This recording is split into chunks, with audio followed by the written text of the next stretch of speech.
23 तारखेला पक्षप्रवेशाची घोषणा आता दादांनी केलेली आहे. परंतु आता आमदार चिखलीकर साहेबांनी बोलले, परंतु आपण आपली प्रतिक्रिया काही व्यक्त केलेली नाही. काय कारण आहे?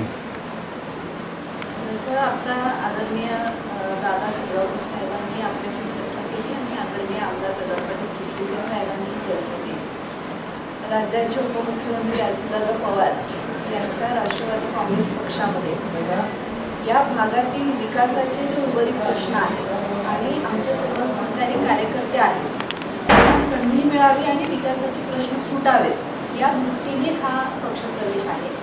त्यामुळे वैयक्तिक स्वार्थाचा काही विषय नाही असं दादांनी आपल्याला सांगितलं.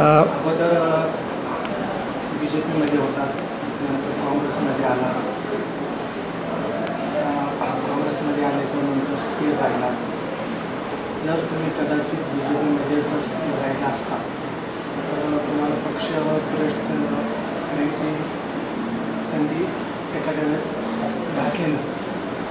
त्याबद्दल तुम्हाला मला वाटते याचं दादांनी उत्तर दिलं की ज्या वेळेला आपल्या कार्यकर्त्यांच्या दृष्टीने आपल्याला जो निर्णय महत्त्वाचा असतो तो निर्णय आपल्याला घ्यावा लागतो आणि त्या राजकीय पार्श्वभूमीवर जे काही निर्णय झाले ते आम्ही घेतले आणि आजची जी पार्श्वभूमी आहे त्यावर कबूल झालेली आहे. नाही, आपण काँग्रेस पक्षामध्ये जर स्थिर राहिला असता तर कैलासवासी वसंतराव चव्हाण हे जे खासदार झाले होते तर त्यावेळेस तुम्हाला ती खासदार पदाची संधी मिळाली असते आणि आपण खासदार राहिले असतात अशी चर्चा होती की एक महिला नेतृत्व खासदार पदासाठी पुढे येत होतं.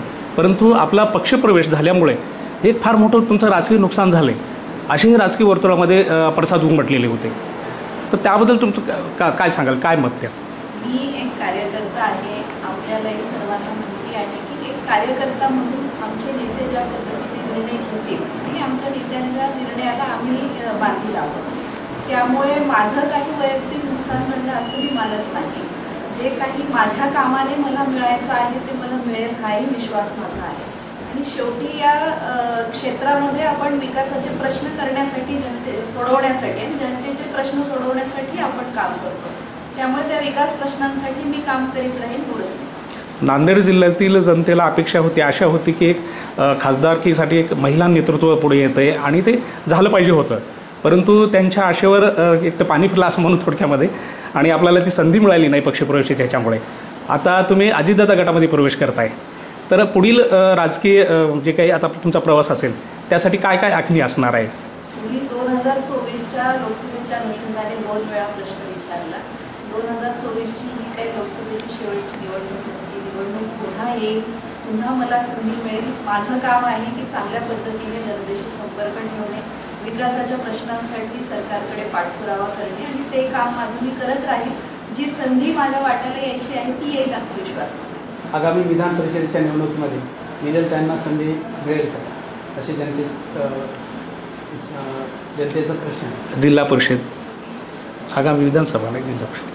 मला जसं मी पुन्हा म्हणाले की या निवडणुका या सर्व आदरणीय दादांनी कार्यकर्त्यांच्यासाठी हा निर्णय घेतलेला आहे. कार्यकर्त्यांच्या या निवडणुका आहेत आणि कार्यकर्त्यांसाठी जमिनीवर उतरून त्यांचा प्रचार करणे, आमच्या सहकाऱ्यांना सभागृहामध्ये पाठवणे यासाठी दादांनी जी जबाबदारी सोपवली ही जबाबदारी मी पार पाडली. लेडी धरणाचा प्रश्न खूप मोठा आहे आणि तो आपण कसा हाताळला? जसं आता दादांनी सांगितलं गेल्या अनेक वर्षांपासून हा प्रश्न मागे पडलेला आहे. आपल्या सर्वांना याची कल्पना आहे. स्वर्गीय डॉक्टर शंकररावजी चव्हाण साहेबांच्या हस्ते या धरणाचं भूमिपूजन झालेलं आहे आणि आज गेल्या अनेक दशकांपासून शेतकरी याच्या फायद्यापासून वंचित आहेत.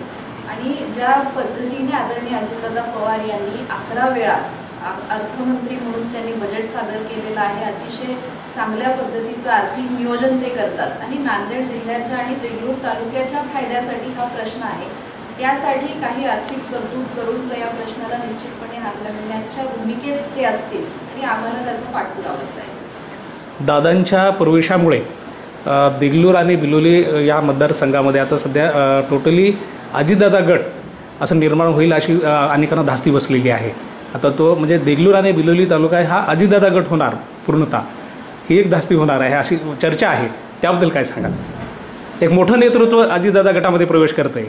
मला असं वाटतं की ही चर्चा अतिशय सकारात्मक आहे आणि पोषक आहे. कारण जी भूमिका आता आदरणीय खडगावकर साहेबांनी आणि आदरणीय चिखलीकर साहेबांनी घेतलेली आहे की राष्ट्रवादी काँग्रेस पक्ष हा नांदेड जिल्ह्यातील नंबर 1चा पक्ष झाला पाहिजे आणि त्या दृष्टीने आम्ही सगळे प्रयत्न करणार आहोत. आणि अशा पद्धतीने कार्यकर्त्यांमध्ये जो उत्साह निर्माण झालेला आहे की आज राष्ट्रवादी काँग्रेसकडे येण्याचं प्रत्येकाचा ओढा झालेला आहे, प्रत्येकाच्या मनामध्ये ती भावना आहे आणि मला वाटतं ती पक्ष वाढीसाठी अतिशय महत्त्वाची आहे आणि या बाबीचं आम्ही स्वागतच. प्रतापराव पाटील चिखलीकर आमदार आणि भास्करदादा हे 2 टोकं आता एकत्र येत आहेत आणि त्यामुळं आता मग बाकी इतर जे कार्यकर्ते आहेत किंवा इतर राजकीय वर्तुळातली लोक आहेत तर त्यांना अशी भीती मनामध्ये बसली की आता याच्यानंतर काय. दादा म्हणजे एक राजकारणातले मुरुबी राजकीय नेता म्हणून त्यांच्याकडे पाहिलं जातं. आता यांनी अजितदादा गटामध्ये आल्यानंतर मग बाकी टोटली अजितदादा गट हा प्रस्थापित होईल असंही बोललं जातं आहे. जसं मी एक लहान कार्यकर्ता आहे, मी आधी तुम्हाला म्हणाले आणि जेव्हा कालही नांदेडला पत्रकार परिषद झाली आपण कदाचित त्याची काही क्लिप्स पाहिली असतील आणि चिखलीकर साहेबांनी तिथे सुद्धा सांगितले की कार्यकर्ता म्हणून पक्षवाढीसाठी आम्ही काम करतोय आणि त्यामुळे नेत्यांच्या मार्गदर्शनाखाली आम्हाला काम करायचं आहे आणि चांगल्या पद्धतीने राष्ट्रवादी काँग्रेस पक्षाचा इथे चांगल्या पद्धतीचं एक फाउंडेशन आहे, त्याच्यावर आम्हाला पुढचं बांधकाम करायचं आहे असं आम्ही समजतो. आणि अजितदादांना मानणारा मोठा वर्ग जसं महाराष्ट्रभर आहे तसंच नांदेडमध्ये सुद्धा आहे. त्यामुळे चांगल्या पद्धतीनेच पुढे जे काही आपल्याला चिन्ह दिसतील तेच येणाऱ्या स्थानिक स्वराज्य संस्था असेल, महानगरपालिका, जिल्हा परिषदा या प्रत्येक ठिकाणी अजितदादांच्या कार्यकर्त्यांना चांगली संधी जनता देईल हा विश्वास आहे. आगामी जिल्हा परिषदेचा अध्यक्ष हा राष्ट्रवादीचा होईल असं आपल्याला वाटतं. मी काही तेवढं मोठं कॉमेंट करण्याएवढी मोठी कार्यकर्ता नाही, परंतु कार्यकर्ता म्हणून आपल्या पक्षाला चांगली संधी मिळाली पाहिजे असं प्रत्येकालाच वाटतं आणि ती संधी जर महायुतीच्या नेत्यांनी एकत्रित मिळून तसा निर्णय घेतला आणि राष्ट्रवादी काँग्रेस पक्षाला मिळाली तर निश्चितच आम्हाला आनंद. धन्यवाद मॅडम. आपल्याला पुढील राजकीय प्रवासासाठी खूप खूप शुभेच्छा.